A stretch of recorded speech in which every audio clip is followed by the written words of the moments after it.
Hello people and welcome back. आज हम लोग करने वाले हैं exercise 6D, that is the fourth exercise of the chapter problems based on quadratic equation. ठीक है, as usual I will be leaving MCQs for you people and हम लोग क्वेश्चन नंबर 2 से स्टार्ट करते हैं। अच्छा, इसके अंदर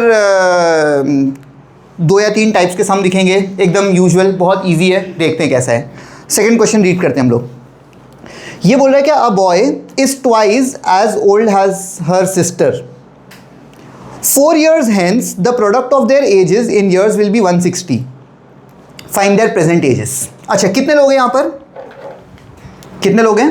8। तुम लोग की थोड़ी बात कर रहा हूँ मैं, तुम लोग की बात नहीं कर रहा। क्वेश्चन में कितने लोग हैं? 2 लोग हैं ना क्वेश्चन में, ठीक है? एक लड़का और उसकी बहन। यस, एक्सरसाइज 6D में हम लोग हैं, ठीक है? Question number 2। अच्छा देखो देखो देखो, कब की बात हो रही है? A boy and his sister. A boy and his sister अभी की बात हो रही है, तो वो बोल रहा है कि a boy is twice as old as his sister. तो मैं ये लिख लेता हूँ कि एक है बॉय और एक है सिस्टर, और 2 टाइम फ्रेम की बात हो रही है। एक टाइम फ्रेम है प्रेजेंट वाला और एक टाइम फ्रेम है 4 years हेंस, मतलब 4 साल बाद, तो 4 years लेटर, ठीक है? अच्छा, वो बोल रहा है कि a boy is twice as old as his sister, मतलब मैं सिस्टर की एज ना x मान लेता हूं, तो बॉय जो है वो क्या हो जाएगा? 2x हो जाएगा। फिलहाल के लिए मैं बोल रहा हूं, फिलहाल के लिए y मान लो 2 वेरिएबल्स, फिलहाल के लिए, ठीक है? बाद में हम वही करने वाले हैं, y का वैल्यू 2x ही लिखेंगे। अच्छा मुझे बताओ तुम लोग कि 4 साल बाद, अभी अगर ये x साल की है और ये y साल का है, तो 4 साल बाद ये और ये कितने हो जाएंगे? x + 4 and y + 4। Very good, x + 4 and y + 4। जैसे तुम अभी 60 years के हो, तो 4 साल बाद तुम 64 के हो जाओगे, और तुम जैसे 72 के हो, तो 4 साल बाद 76 के हो जाओगे, वैसा, ठीक है? अच्छा, अब क्या बोल रहा हूँ मुझे? पहला कंडीशन, अभी इस वक्त a boy is twice as old as his sister, इसका मतलब y will be equal to 2x। समझ गए? अच्छा, 4 years later, 4 years hence, the product of their ages will be 160। मतलब 4 साल बाद वाले कंडीशन के लिए देखना है। 4 साल बाद वाला कंडीशन क्या बोल रहा है कि y + 4 इंटू x + 4, ये उनके एजेस हैं, इनका प्रोडक्ट जो है वो 160 होगा। तो फाइंड देयर एजेस कर लेते हैं, चलो अच्छी बात है। अच्छा मुझे बताओ y का वैल्यू क्या है? 2x, उठा के यहाँ पे सब्स्टिट्यूट कर लेते हैं। So this becomes 2x + 4 into x + 4 is equal to 160। Brackets open करते हैं, ये 2x इन दोनों के साथ मल्टीप्लाई हो जाएगा, so it becomes 2x² + 8x, ये भी जाएगा, plus 4x + 16 is equal to 160। अच्छा, इनको ऐड करते हैं, उसको यहाँ पे ले आते हैं। सो 2x² + 12x, 160 में से 10 निकालेंगे तो 150 बचेगा, 150 में से 6 निकालेंगे तो 144 बचेगा, तो -144 is equal to 0। All of them are divisible by 2, so let us divide that by 2। तो ये बन जाएगा x² + 6x - 72 is equal to 0। 72 product क्या है? 72। क्या बनना चाहिए? सम या डिफरेंस 6 बनना चाहिए। तो कौन से 2 नंबर है जिनको मल्टीप्लाई करके 72 बनता है और ऐड या सब्ट्रैक्ट करके 6 बनेगा? 12 6 12 12 5 60, 12 6 72, है ना? तो 12 6 72 होगा, एंड 12 - 6 जो है वो 6 होता भी है। So this thing would be x² + 12x - 6x - 72 is equal to 0। I can pull out an x common, तो बचेगा x + 12 - 6 कॉमन, बचेगा x + 12 and that is equal to 0। तो यहाँ पे हमें पता चलेगा कि x का एक value x + 12 into x - 6 is equal to 0, which means, मैं यहाँ पर लिख रहा हूँ इस चीज़ को, विच मीन्स x का एक वैल्यू -12 बनेगा और x का दूसरा वैल्यू 6 बनेगा। क्या तुम लोग को लगता है ये जो बच्ची है बेचारी, इसकी बहन, वो -12 साल की हो सकती है? नहीं हो सकती। तो इस वैल्यू को हम लोग इग्नोर करेंगे, ठीक है? तो हमारा करेक्ट आंसर क्या है? The girl is 6 years old and the boy would be 12 years old। तो यहाँ पे लिख लेते हैं, बॉय 12 years का होगा एंड जो सिस्टर है वो 6 years की होगी। समझ गए आप लोग? इजी। चलो नेक्स्ट क्वेश्चन पढ़ते हैं।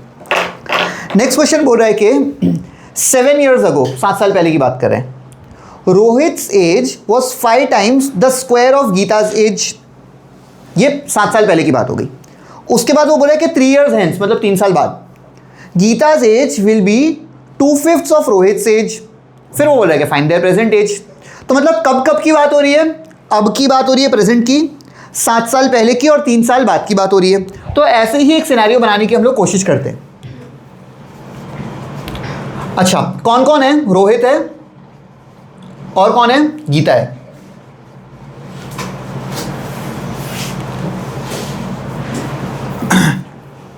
सात साल पहले, 7 years ago, तो 7 years ago।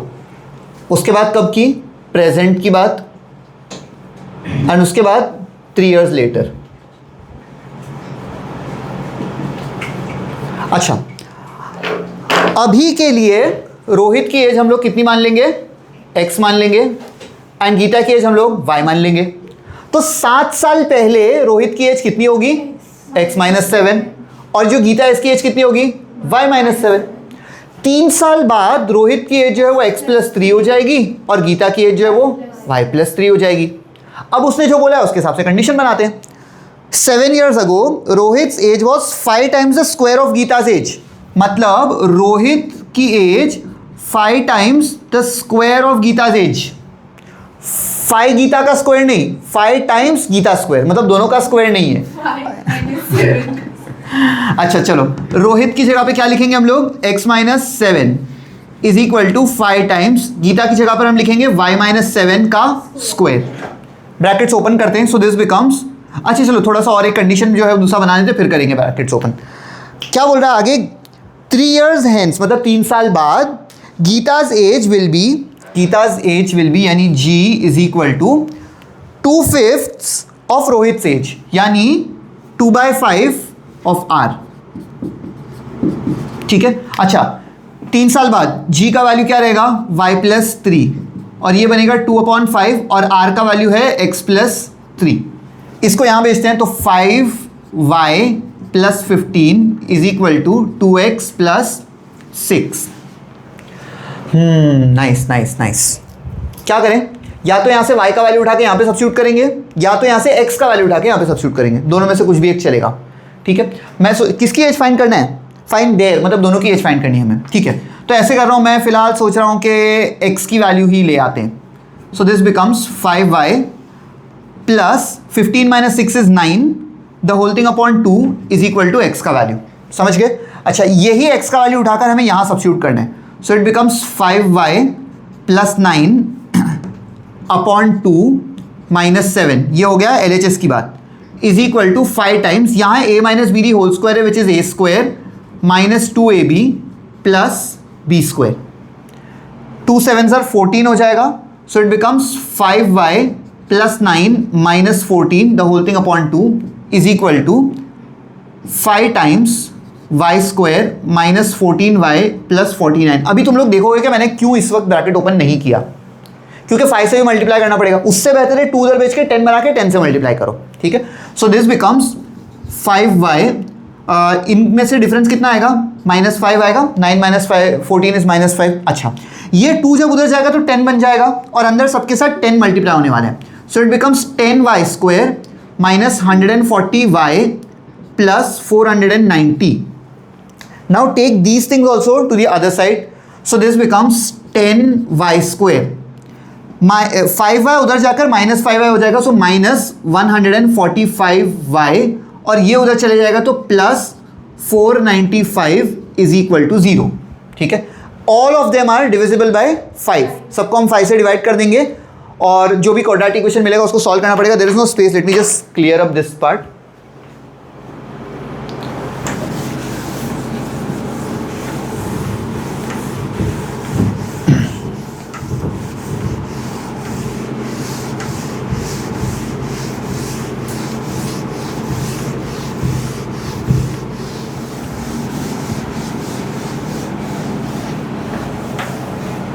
ओके, इस पूरे इक्वेशन को मैं डिवाइड बाय 5 कर रहा हूं फिलहाल।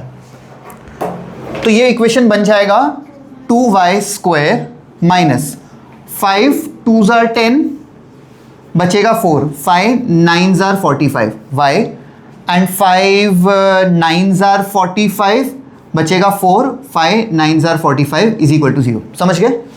Okay, what is the product 99 into 2 which is 198 because 100 into 2 200 होता ना, ये 100 में एक कम है तो वो 200 में दो कम होगा, तो प्रोडक्ट होने वाला है 198 एंड सम ईयर डिफरेंस है -29। तो चलो फैक्टराइज करते हैं। 198 को फैक्टराइज करना है हमें। 2 के टेबल में 99, फिर 3 के टेबल में 33, 3 के टेबल में 11 एंड दैट्स इट। चलो कंबाइन करके देखते हैं। 11 3s are 33, 3 2s are 6। 33 में से 6 निकालेंगे तो कितना बनेगा? 33 में से 6 निकालेंगे तो 27 बनेगा, नॉट 29। Okay that's sad. ठीक है, 3 3s are 9, 2 इंटू 11 इज 22, 22 और 9 अगेन नहीं बन रहा है, कोई बात नहीं। फिर तो हमारे पास कोई ऑप्शन बच नहीं रहा, तो हमें क्या करना पड़ेगा? फॉर्मूला यूज़ करना पड़ेगा। ठीक है, फॉर्मूला क्या होता है? y is equal to minus b plus या minus root of b square minus 4ac upon 2a। अच्छा, इस बार मैंने y लिखा है, x नहीं, बिकॉज हमारा equation in terms of y है। सो माइनस b यानी minus of -29 which is plus 29 plus या माइनस रूट ऑफ 29 का स्क्वायर। पता है किसी को 29 का स्क्वायर? 29 का स्क्वायर ना एक्चुअली 30 - 1 का स्क्वायर होता है which is a minus b the whole square. तो a स्क्वायर यानी 30 का स्क्वायर 900 माइनस 2ab यानी माइनस 60 प्लस b स्क्वायर यानी दिस थिंग। 900 माइनस 60 इज 840, तो ये 841 बनेगा। 841 minus 4 into a into c, मतलब 4 2 8, 8 इंटू 99 करना है हमें। 8 into 99, 9 8s are 72, 7 carry over, 9 8s are 72, 72 plus 7 is 79, so this is 792 upon 2 into 2, so this becomes 29 plus या minus root of this thing। अच्छा, 792 जो है ना, 792 वो 800 से 8 यूनिट्स की दूरी पे है और ये 841 है, तो मतलब ये 800 से 41 यूनिट्स की दूरी पे, तो बेसिकली इन दोनों के बीच में टोटल डिस्टेंस 49 बनता है upon 2 2s are 4, so this becomes 29 plus या माइनस 7 अपॉन 4। ठीक है, अच्छा तो y का एक वैल्यू आएगा 29 प्लस 7 अपॉन 4, या तो y का दूसरा वैल्यू आएगा 29 माइनस 7 अपॉन 4। 29 प्लस 7 करेंगे तो 36 अपॉन 4 बनेगा एंड ये 22 अपॉन 4 बनेगा। 36 अपॉन 4 9 होता है, तो y का वैल्यू बनेगा 9 एंड यहाँ पर y का वैल्यू जो है एक डेसिमल बनेगा which is 11 upon 2 which is 5.5। तो ऑब्वियसली हम लोग कौन सा वाला वैल्यू लेने वाले? y का 9 लेने वाले, 9। ठीक है, अच्छा y का वैल्यू मिल गया, मतलब किसकी एज मिली हमें? गीता की एज मिल गई। अब हमें किसकी एज फाइंड करनी है? रोहित की भी एज फाइंड करनी है। कैसे फाइंड करेंगे? हमारे पास कोई तो एक इक्वेशन होगा ना जिसके अंदर x और y दोनों होंगे, तो it could be this equation, it could be this equation, कोई भी एक इक्वेशन में लेके जाके इसका वैल्यू सब्स्टिट्यूट कर देना। अच्छा, क्या वैल्यू मिला है? 9 ना, तो अगर मैं यहाँ से 9 यहाँ पे 9 सब्स्टिट्यूट कर दूँ और 9 कॉमन निकाल दूँ तो 5 + 1 6, 2 1s are 2 3s are 9 × 3 27, x का वैल्यू 27 मिलेगा। ठीक है, मैं यहाँ पर वो सिर्फ लिख लेता हूँ, आप लोग कर लेना कैलकुलेट। इस वाले इक्वेशन के अंदर मैंने y = 9 सब्स्टिट्यूट किया तो मुझे आंसर मिलेगा x का वैल्यू 27। ठीक है, ऐसा। I hope this is easy, है ना? चलो till then read the next question and let's C.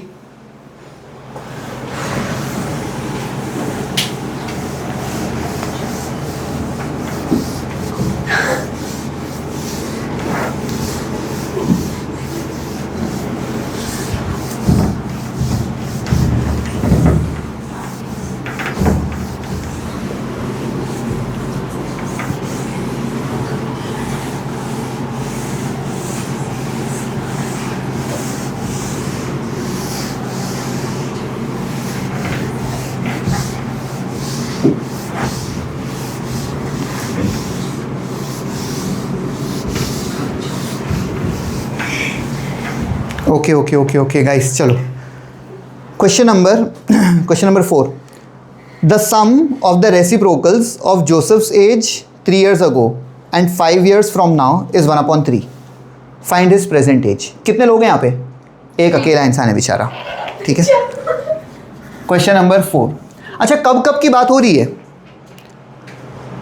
3 years ago and 5 years from now. मतलब अभी जो है ना प्रेजेंट में उसकी एज में x मान लेता हूं. 3 years ago उसकी एज x माइनस 3 होगी और 5 years from now है ना 5 years later it would be x plus 5. अच्छा बोल क्या रहा है, what is the condition? The sum of the reciprocals of Joseph's age, this one and that one, is 1/3. मतलब 3 साल पहले जो था उसका रेसिप्रोकल प्लस 5 साल बाद जो होगा उसका रेसिप्रोकल, इन दोनों का आंसर हमें मिलने वाला है 1/3. ये मुझे बोल रहा है वो. बन गया कंडीशन. चलो फटाफट इसको सॉल्व कर लेते हैं, बहुत ईजी है ये. इसको इधर उसको उधर, x plus 5 plus x minus 3 the whole thing upon x minus 3 into x plus 5 is equal to 1/3. x plus x कितना होता है? Very good. 5 माइनस 3 इज 2 और इसके डिनोमिनेटर में ब्रैकेट्स ओपन करते हैं. x into x is x square plus 5x minus 3x यानी x square plus 2x minus 15 is equal to 1/3. इस 3 को इधर और ये सब कुछ उधर, तो ये क्या बन जाएगा? 6x plus 6 is equal to x square plus 2x minus 15. Take everything to one side, so it becomes x square 2x minus 6x is minus 4x and ये बन जाएगा माइनस 21 इज इक्वल टू 0. क्यों? Because 6 जो उधर जाके minus 6 हो गया. What kind of an equation is this? Quadratic equation. 7 3 ज़ा 21 होता है. 7 इंटू माइनस 3 करेंगे तो माइनस 21 और माइनस 7 प्लस 3 तो माइनस 7 लेना पड़ेगा एंड प्लस 3 लेना पड़ेगा. So this becomes x square minus 7x plus 3x minus 21 is equal to 0. x common लेते हैं, x माइनस 7 प्लस 3 कॉमन ले लेते हैं, बचेगा x minus 7 is equal to 0. That would be x minus 7 times x plus 3 is equal to 0 which means x का value 7 होगा या तो x का वैल्यू माइनस 3 होगा. ये जो बेचारा जोसेफ है क्या वो माइनस 3 साल का हो सकता है? नहीं हो सकता. इसका मतलब इसका एज कितना है? 7 years. Therefore present age is 7 years. समझ गए? Very easy. चलो नेक्स्ट क्वेश्चन. Question number 5. अच्छा ये मैं इरेज कर लेता हूँ because the next question is basically based on अपना ज्योमेट्री. ठीक है, यहाँ पर ये एज वाले क्वेश्चंस खत्म हो गए.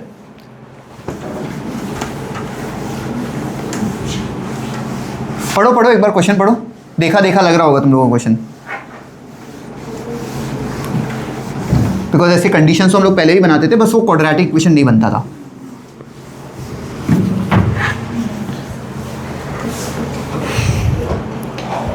चलो, what does it say? The diagonal of a rectangular field is 16 meter more than the shorter side.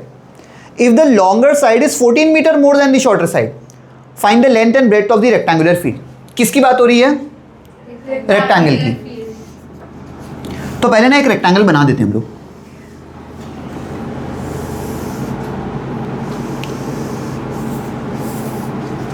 इस रेक्टेंगुलर फील्ड के डायगोनल की भी बात कर रहे हैं ये लोग. 16.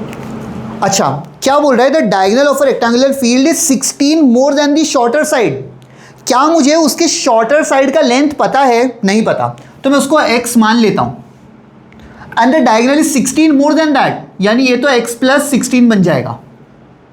आगे वो मुझे बोल रहा है कि if the longer side is 14 more than the shorter side, यानी ये जो है छोटे वाले साइड से 14 ज़्यादा हो जाएगा. समझ रहे हो आप लोग? ट्रिग्नोमेट्री नहीं, तुम लोग ये समझो कि ये जो बोल रहा है वो यहाँ पर आया है नहीं आया वो समझो पहले.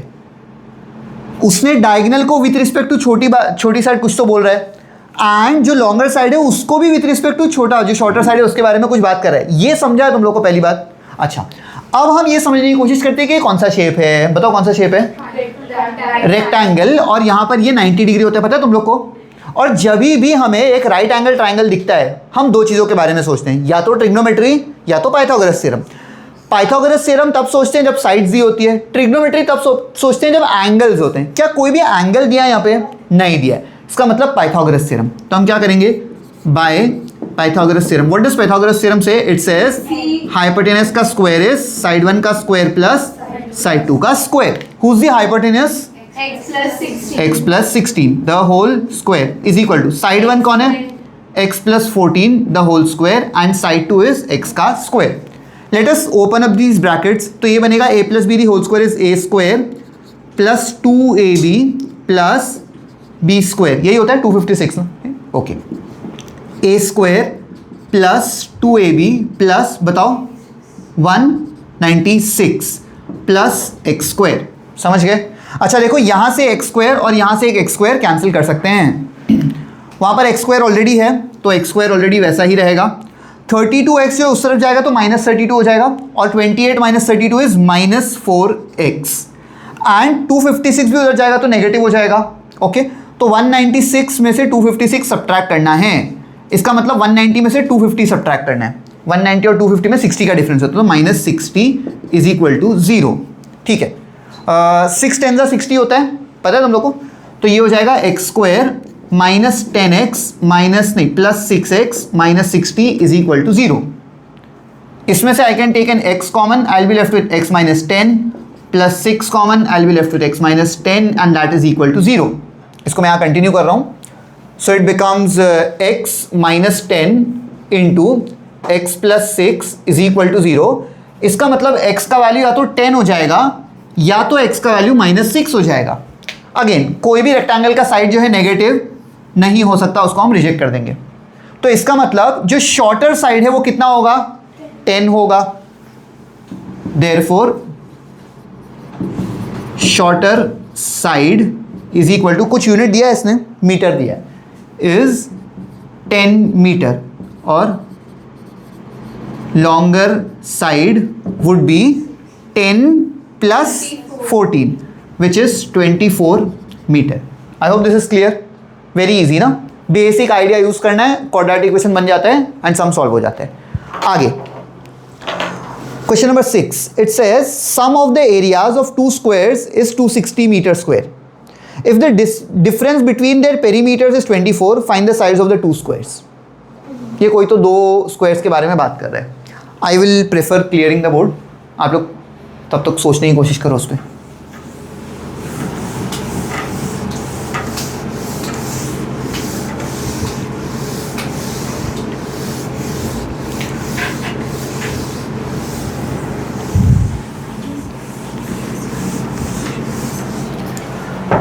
ठीक है क्वेश्चन नंबर 6. दो स्क्वायर्स हैं तो हम दो स्क्वायर्स बना देते हैं. ये एक छोटा स्क्वायर और एक थोड़ा सा बड़ा स्क्वायर बना देता हूं मैं.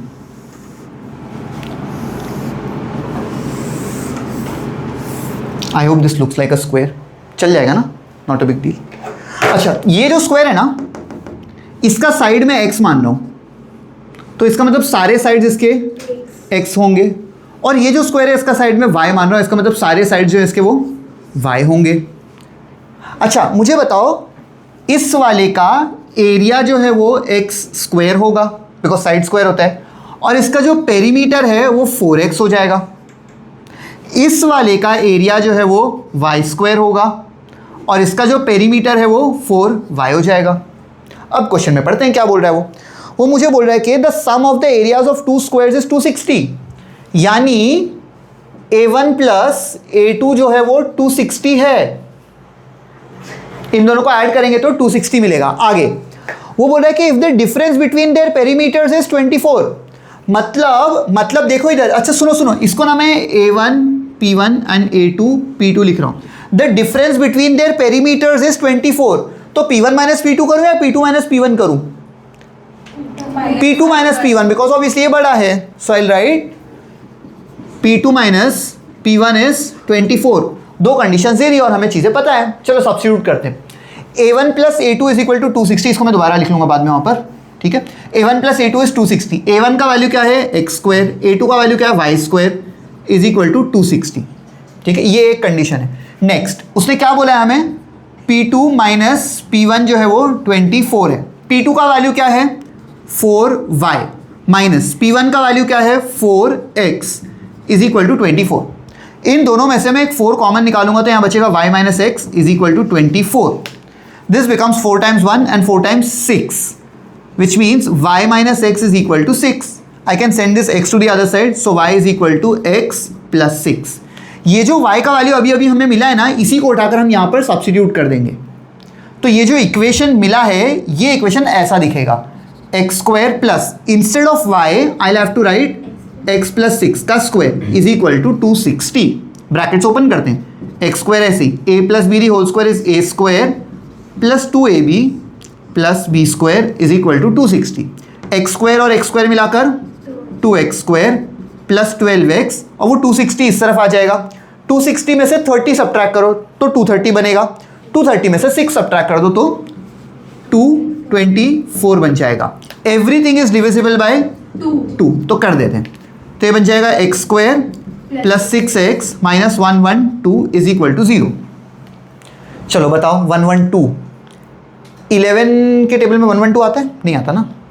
112 13 आता है, 13 इंटू नहीं, पता नहीं क्या है, टेबल्स ही नहीं याद है. 1 मिनट 2 ले लो. प्रोडक्ट क्या बनता, आप वो करो तब तक मैं फैक्टराइज करता हूँ. यस 112 2 के टेबल में कितना बनेगा 56, 2 के टेबल में 28, फिर 2 के टेबल में 14, 2 2 4, 4 2 8, 8 और 14 मिलाकर बन जाएगा ना, बन गया. X square plus 14x minus 8x minus 112 is equal to 0. तुम लोग को सबसे टफ कौन सा टेबल लगता था बचपन में? 13 का. 13 का तो मैंने तो कभी याद, 7, तुम इतना दूर तक पहुंचे थे तुम लोग. 16 और 7 इतना हमको तो 10 या 12 तक ही बहुत मुश्किल से याद कर. 3 बहुत ही. अच्छा लाइक उसमें मेरे को 7 का टेबल बहुत हार्ड लगता है. सेम 7 का टेबल तो बिल्कुल भी नहीं लगता. 7 का टेबल तो कभी याद ही नहीं होता था मुझे. और पता है दिक्कत क्या होती थी, टीचर बोलती थी टेबल याद करके यार, टेबल तो याद हो जाता था जाके, मतलब ऐसा पूरा मस्त 2 2 4 2 3 वो सब याद करके आते. अगले दिन जाके डॉजिंग टेबल पूछना शुरू कर देते टीचर. हाँ वो मतलब एक यहाँ से एक वहाँ से, वो 7 8 बता दो, 9 3 बता दो, 4 12 कुछ भी भाई लाइन से पूछो. हाँ ऐसा ऐसा नहीं करना चाहिए बच्चों के साथ. ठीक है चलो इसमें से अपन x कॉमन निकालेंगे तो बचेगा x प्लस 14, माइनस 8 कॉमन निकालेंगे बचेगा x plus 14 is equal to 0. So that would be x plus 14 into x minus 8 is equal to 0, which means x का वैल्यू या तो माइनस 14 होगा या तो x का वैल्यू 8 होगा. तो कौन सा वाला वैल्यू लेना है हमें? 8. तो x का वैल्यू होगा 8. तो जो छोटा वाला स्क्वायर है उसका साइड है 8 सेंटीमीटर, हो गया. Very good. अच्छा 8 को उठा के यहाँ पे सब्स्टिट्यूट कर दो, तो जो बड़े वाला स्क्वायर है उसका साइड क्या मिल जाएगा हमें? 14 सेंटीमीटर मिल जाएगा. Side of small square is equal to 8 centimetre and side of big square is equal to 14 centimetre. समझ गए तुम लोग? इजी. चलो पढ़ो नेक्स्ट वाला क्वेश्चन, क्वेश्चन नंबर 7.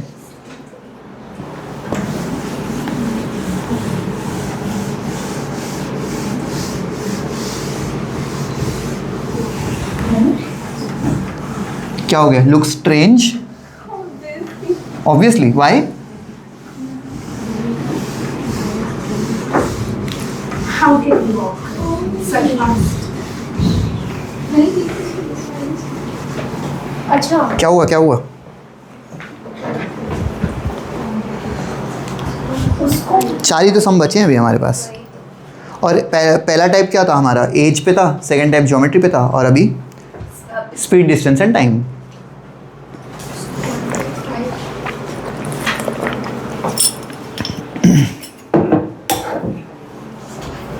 ठीक है चलो पढ़ते हैं. 7th वाला question. Here no cheat chatting guys. A man walks 1 kilometre per hour faster than his usual speed and covers a distance of 3 kilometre in 15 minutes less time. Find his usual speed. ठीक है क्या हो गया? Cheating बोलेगा. Okay कोई नहीं देखो इधर. हाँ मैंने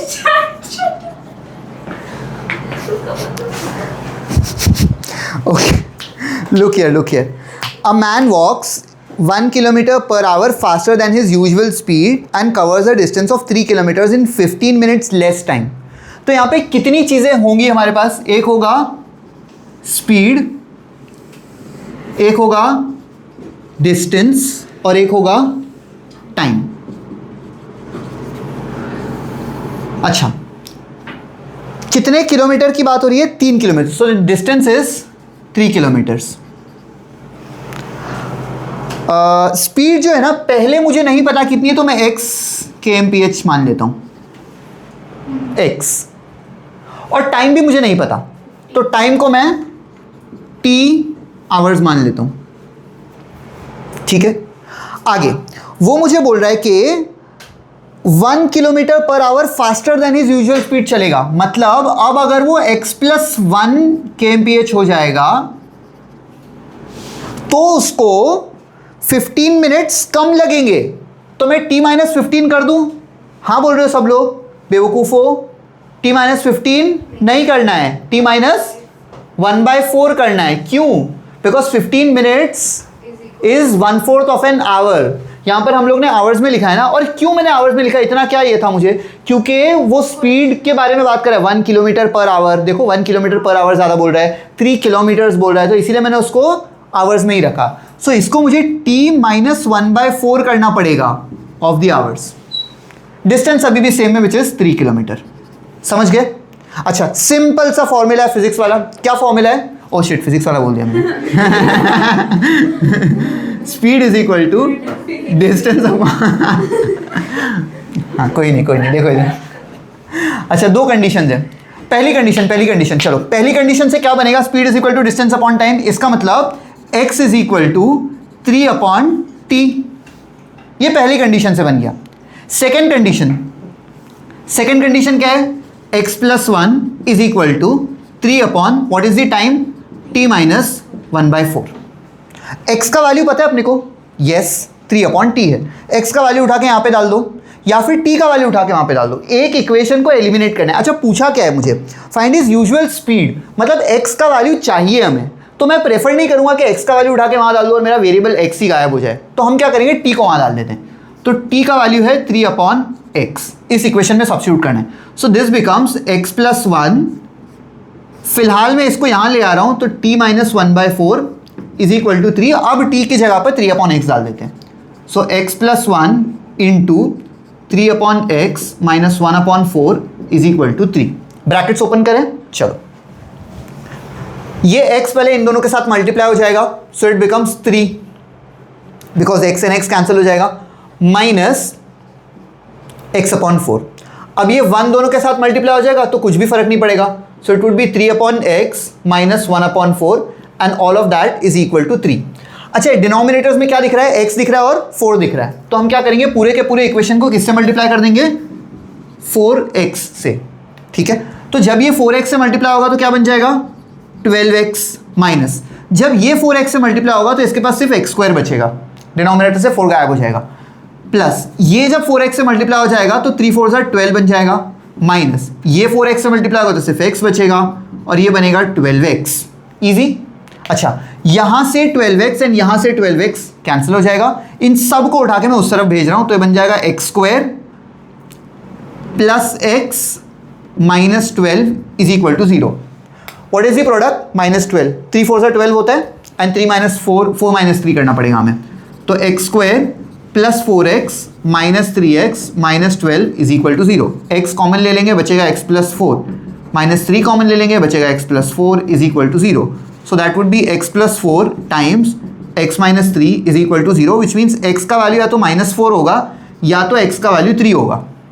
अब सीधी बात है, बंदा कैसे चल रहा है? ऐसे ऐसे ऐसे ऐसे चल रहा है, ऐसे ऐसे ऐसे ऐसे तो नहीं जा रहा, तो उसका स्पीड जो है -4 हम लोग नहीं कंसिडर करने वाले, सो इट्स गोना बी 3। ठीक है, तो is usual speed is equal to 3 kilometre per hour. समझ गए? That's it. चलो पढ़ो, नेक्स्ट वाला क्वेश्चन भी पढ़ लो तुम लोग फटाफट। बस क्यों? 2 क्वेश्चन ऐसे नहीं, 2 क्वेश्चन कर लेते ना, 2-3 क्वेश्चन ही तो बाकी हैं, टाइम बहुत बचा है। तो हम प्रैक्टिस करेंगे। पहले ख़त्म करते हैं, फिर प्रैक्टिस तो तुम लोग करते नहीं हो, क्लास के बाद मस्ती करते हो।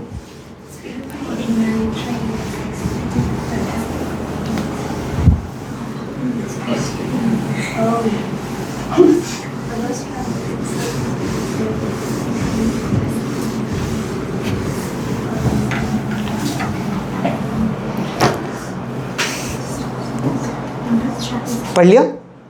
अच्छा 2 मिनट और, ओके।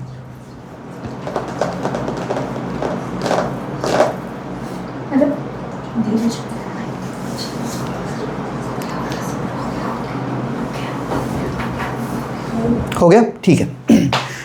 क्या बोल रहा है कि अ बस travels a certain speed for a distance of 75 kilometre, मतलब एक कुछ तो स्पीड से 75 किलोमीटर्स के लिए चलेगा, and then travels a distance of 90 kilometre at a speed of 10 kilometre per hour more than the first speed. If it takes 3 hours to complete the journey, find the original speed.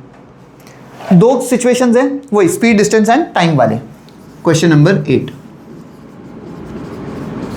Speed, distance, time. चलो पहला वाला जो situation है वो क्या बोल रहा है, अ बस travels a certain distance at a certain speed for a distance of 75 kilometre. मतलब पहले ये 75 किलोमीटर चलेगा, कितने टाइम के लिए, कितने स्पीड से, सर्टेन स्पीड, यानी x मान लेते हैं। सही बात है, हो गया। आगे वो मुझे बोल रहा है कि then it travels a distance of 90 kilometre, मतलब आगे और वो 90 किलोमीटर चलेगा, लेकिन स्पीड कितनी रहेगी, 10 ज़्यादा। सो it would be x plus 10 kmph, है ना। वो यही बोल रहा है ना कि 10 kilometre per hour more than the first speed. और वो मुझे बोल रहा है कि it takes 3 hours to complete the entire journey. मतलब अगर मैं यहाँ पर इस चीज़ को T1 मान लूँ और इस चीज़ को T2 मान लूँ, तो ये दोनों मिलाकर कितना होने वाला है, 3 hours होने वाला है। सही बात है, okay. Find the original speed, तो मुझे x का वैल्यू फाइंड करना है। फॉर्मूला तो पता है हमें, what is the formula, speed is equal to distance upon time. चलो पहला वाला सिचुएशन, फर्स्ट लाइन से क्या है, speed x is equal to distance 75 upon time क्या है, t1 मान लेते हैं फिलहाल। अच्छा यहाँ पर हम लोग ऐसे भी कर सकते हैं, इसको अगर t मान लेते हैं तो ये t-3 बन सकता, दैट इज ऑल्सो फेयर। अब तो हम लोग ऐसे भी करते हैं ना बहुत सारे सम में, लेकिन ये भी करेंगे तो भी कोई दिक्कत नहीं है। दूसरा वाला बनाते फॉर्मूला, चलो दूसरे साइड से। स्पीड कितना है, x plus 10 is equal to distance कितना है 90 अपॉन टाइम कितना है t2। Okay fair enough. t1 को मैं ऊपर भेज रहा हूँ, so it becomes t1 is equal to 75 upon x, चल जाएगा, यस। t2 को मैं ऊपर भेज रहा हूँ, so t2 is equal to 90 upon x plus 10। पता है मैंने ऐसे क्यों किया, क्योंकि मेरे पास t1 और t2 के रिस्पेक्ट में एक इक्वेशन है। क्या है वो, t1 plus t2 is equal to 90, है ना। t1 plus t2 is equal to 90 नहीं 3, सॉरी, t1 प्लस t2 मिला के 3 बनेगा। अच्छा t1 का वैल्यू है 75 अपॉन x, t2 का वैल्यू है 90 upon x plus 10 and that is equal to 3। अच्छा तुम मुझे बताओ कि ये जो 75 3 के टेबल में जाता है, हाँ, ये जो 90 ये भी 3 के टेबल में जाता है, सही बात है। तो मैं ना पहले ही उनको थोड़ा सा सिंप्लीफाई कर देता हूँ ताकि मेरा इक्वेशन थोड़ा आसान हो जाए। क्या करने वाला हूँ मैं, 3 कॉमन निकाल रहा हूँ, तो 3 इंटू वॉट, 3 2 6 हो जाएगा, और ये 3 इंटू 25 होता है 75 upon x plus 30 upon x plus 10 is equal to 3, और ये वाला 3 एंड ये वाला 3 कैंसिल हो जाएगा, ये थोड़ा मेरा फायदा हो गया, और यहाँ पर ऑब्वियसली एक 1 बचेगा। इसको इससे मल्टीप्लाई करते हैं, so it becomes 25x plus 250 प्लस ये इधर जाएगा 30x the whole thing upon x into x plus 10 is equal to 1। 25x plus 30x होता है 55x प्लस 250, और ये एक्स स्क्वायर प्लस 10x वहाँ चले जाएगा, x square plus 10x multiply किया मैंने तभी होगा। Take everything to one side, so it becomes x square जैसा है वैसा ही, 10x minus 55x is minus 45x minus 250 is equal to 0। 250 जो है ना वो 50 इंटू 5 होता है, 55 से 250 होता है, 50 माइनस 5 45 भी होता है।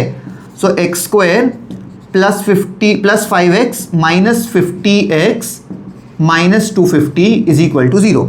x कॉमन निकालेंगे, बचेगा x प्लस 5 -50 कॉमन निकालेंगे, बचेगा x + 5 and that is equal to 0, which means x + 5 times x - 50 is equal to 0, which means x का वैल्यू या तो -5 होगा या तो x का वैल्यू 50 होगा। ऑब्वियसली बस जो है अगेन रिवर्स में नहीं चल रही, तो इसको हम लोग इग्नोर कर देंगे एंड ये हमारा सही आंसर है। तो उसने क्या बोला है फाइंड करने को, फाइंड इट्स ओरिजिनल स्पीड ना, ओरिजिनल की स्पेलिंग है original, original speed is equal to कितना है 50 kmph। समझ गए? इजी। क्या करना था हमें यहाँ पर, कुछ नहीं करना था, क्वेश्चन में जो जो दिया है ना उसने डेटा, उसको उठा उठा के टेबल में डालना। अच्छा टेबल नहीं बनाओगे ना, सम तो हो जाएगा, बहुत कंफ्यूज हो जाओगे। किस क्वेश्चन की बात कर रहा हूं मैं, एज वाले क्वेश्चन में टेबल बनाना बहुत ज़्यादा इंपॉर्टेंट है, कंपलसरी नहीं है भाई, कर लोगे, बहुत लोग करते भी वैसे। ये स्पीड डिस्टेंस टाइम वाले में टेबल बनाओ, तुम लोग को दिखेगा भाई, विजुअली पता चला कि अच्छा इसी लाइन में डील करना है, विजुअली पता चला इसी लाइन में डील करना है, ठीक है, तो सम्स बहुत ज़्यादा आसानी से सॉल्व हो जाएंगे। चलो अगला वाला क्वेश्चन पढ़ो।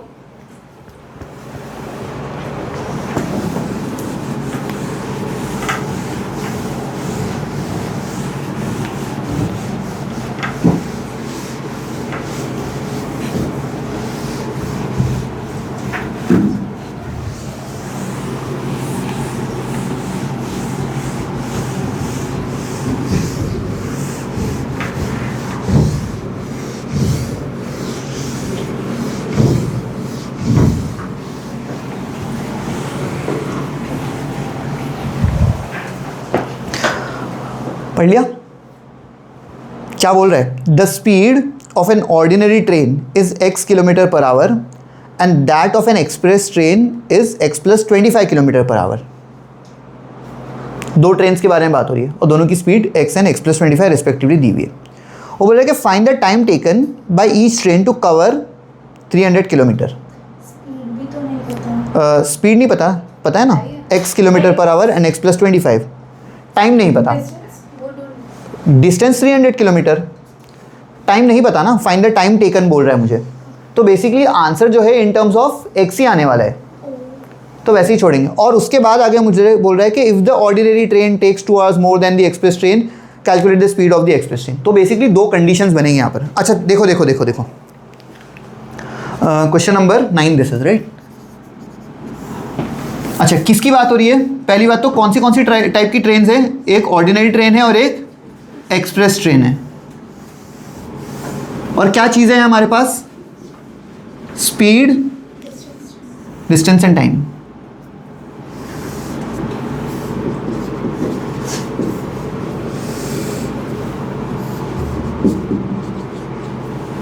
अच्छा ऑर्डिनरी ट्रेन की स्पीड क्या बोल रहा है वो, x बोल रहा है, डिस्टेंस कितना ट्रैवल करना बोल रहा है दोनों ट्रेन्स के लिए 300 and speed of the express train is x + 25, और दोनों के लिए टाइम फाइंड करने बोल रहा है। तो इसके लिए मैं टाइम t1 मान लेता हूँ और इसके लिए मैं टाइम t2 मान लेता हूँ। फॉर्मूला हमें पता है, फॉर्मूला क्या है, speed is equal to distance upon time. फाइंड करना क्या है, टाइम फाइंड करना है ना, तो इसको यहाँ भेज देते हैं, time is equal to distance upon speed. चलो पहली वाली ट्रेन के लिए, पहली वाली train which is what kind of a train, ordinary train, ordinary train, time which is t1 will be equal to distance which is 300 upon x। हो गया। अब आते हैं हम लोग एक्सप्रेस ट्रेन पर। Again time which is t2 will be distance which is same 300 upon the speed which is x + 25। यही तो था first question, find the time taken by each train to cover 300 kilometre. Time taken for ordinary train, time taken for express train, ये और ये in terms of x ही आया।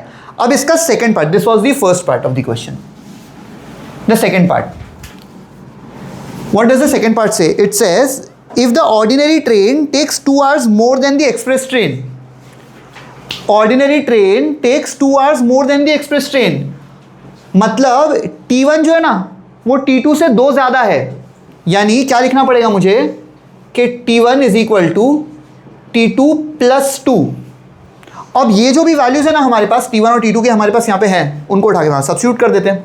T1 का value है 300 अपॉन x, T2 का value है 300 upon x plus 25 is equal to नहीं प्लस 2। ठीक है, what I can do is I can shift that 300 upon x plus 25 to this side. So 300 upon x minus 300 upon x plus 25 is equal to 2. इनमें से मैं एक 2 common निकाल सकता हूँ ना 2 कॉमन, बिकॉज ये और ये दोनों 2 के मल्टीपल्स हैं, या तो 300 भी कॉमन निकालो वो भी चलेगा, जैसे भी मैं बोल रहा हूँ कि 2 कॉमन निकाल के सिंप्लीफाई कर देते हैं। तो ये बनेगा 150 upon x minus 150 upon x plus 25 is equal to 2, और ये वाला 2 इस वाले 2 के साथ कैंसिल करो, यहाँ पे एक 1 बच जाएगा। सिंप्लीफाई करते हैं, चलो 150 into x is 150x plus 150 into 25 into 100 बनेगा 2500, और 25 इंटू 50 बनेगा 1250, तो 50 this is 3750, so this would be 3750, और ये जब इसके साथ जाएगा तो minus 150x the whole thing upon x into x plus 25। देखो कितना मस्त हो गया, ये दोनों कैंसिल हो गए, है ना, and that is equal to 1। इसको उठा के वहाँ भेज दो, so 3750 is equal to, brackets open करके भेज रहा हूँ मैं, x square plus 25x, send this thing also to the other side, so x square plus 25x minus 3750 is equal to 0। Quadratic equation है, फैक्टराइज करना पड़ेगा हमें इसको। चलो प्रोडक्ट क्या है माइनस 3750 एंड सम या डिफरेंस क्या है 25। मुझे काफ़ी डर लग रहा है उसको फैक्टराइज करने में, बिकॉज अजीब सा नंबर है। करेंगे हम लोग, चलो सब लोग करो। 3750, वेरी गुड। 3750 किससे करें सबसे पहले? 2 से। 5 से करना है, चलो 5 से कर लेते पहले। 5 7 ज़ा 35 बचेगा 2, 5 5 ज़ा 25 एंड 0, फिर से 5 से कर रहा हूँ मैं। 5 इंटू 1 इज 5, 15, सही बात है। फिर से 5 से कर लेते हैं। 5 3 ज़ा 15, 0, 5 6 ज़ा 30, अब ये 2 और 3 बचेगा। 25 बनाना है, 25, 5 5 ज़ा 25, 25 5 ज़ा 125, 5 2 ज़ा 10, 10 3 ज़ा 30, नहीं बनेगा, इतना तो नहीं होगा। 5 5 ज़ा 25, 5 5 ज़ा 25, 25 2 ज़ा एंड 25 3 ज़ा। हाँ ये तो बहुत आसान है एक्चुअली, देखो ना, ये दोनों मिला के एक 25 बना दो, ये दोनों मिला के एक 25 बना दो। एक को 25 2 के साथ करो, एक को 25 3 ज़ा कर लो, 75 एंड 50, है ना। So this is x square plus 75x minus 50x minus 3750 is equal to 0।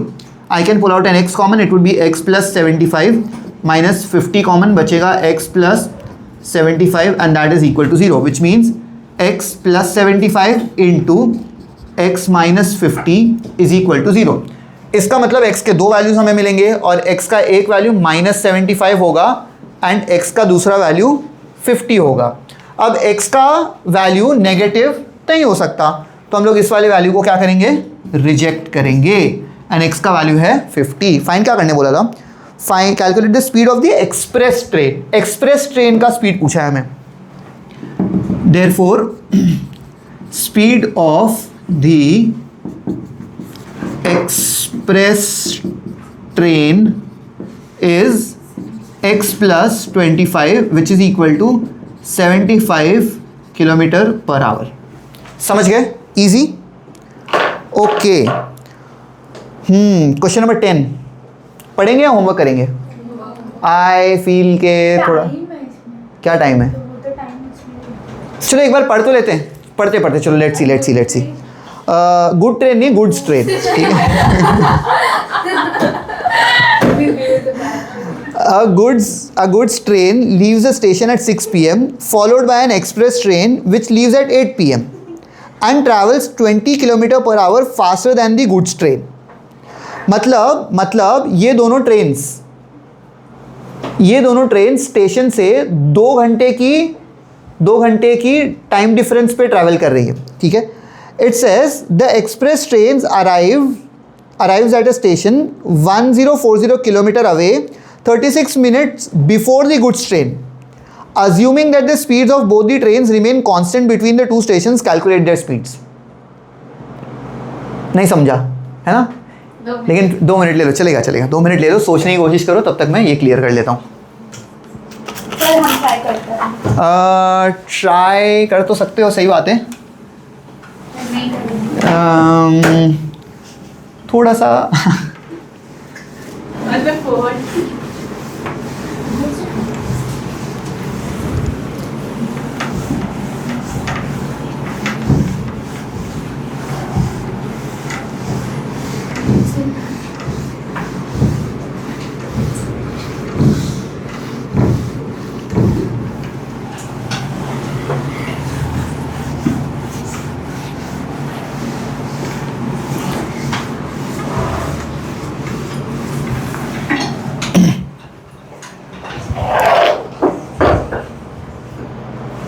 कौन सी ट्रेन हैं?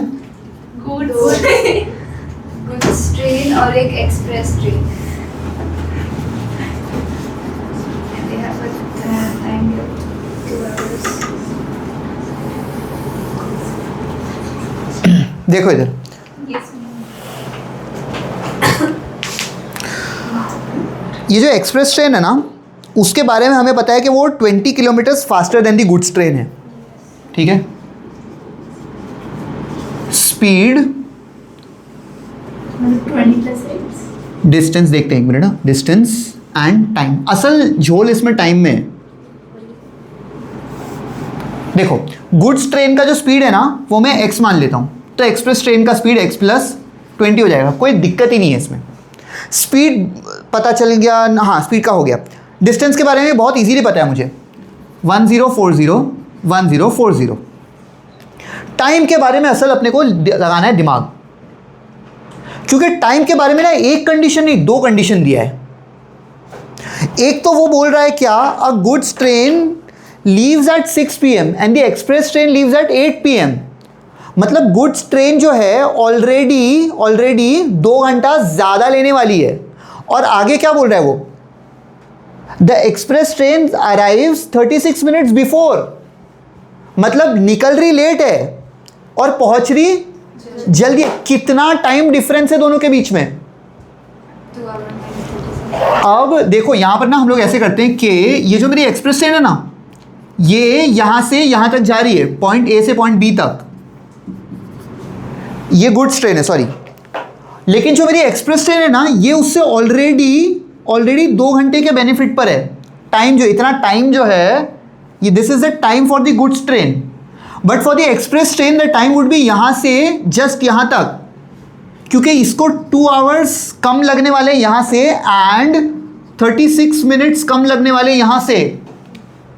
आप टोटल टाइम फ्रेम के बारे में सोचने की कोशिश करो कि जो गुड्स ट्रेन है वो 2 घंटा पहले निकली और 36 मिनट बाद पहुंचेगी. So if I consider the time taken for the goods train, if I consider the time taken for the goods train to be t, तो इसका मतलब time taken for the express train would be t minus something. अब t -2 नहीं, और वो 36 minute भी डालना पड़ेगा. लेकिन 36 मिनट किसके बराबर होता है? 36 डिवाइड बाय 60 के. देखो बिकॉज मिनट्स को आवर्स में कन्वर्ट करना पड़ेगा. 36/60, 6 10s are 6 6s are, so this is as good as 3/5 of an hour. सही बात है. So it is this 2 hours plus 3/5 of an hour. 5 2s are 10, तो 13/5 of an hour का difference है. So this would B t - 13/5. दोनों के बीच में time का डिफरेंस इतना है. आप ये समझो कि ये जो मेरी ट्रेन है जिसके अंदर हम जा रहे हैं, चलो हम गुड्स ट्रेन में तो नहीं जाएंगे, हम जाएंगे एक्सप्रेस ट्रेन में. तो हमारी जो एक्सप्रेस ट्रेन है वो सुबह 8 बजे निकल रही है, और जो गुड्स ट्रेन है ना वो 2 घंटा पहले निकल चुकी है. तो इसका मतलब उसको ऑलरेडी हमसे 2 घंटा ज़्यादा लगने वाला है.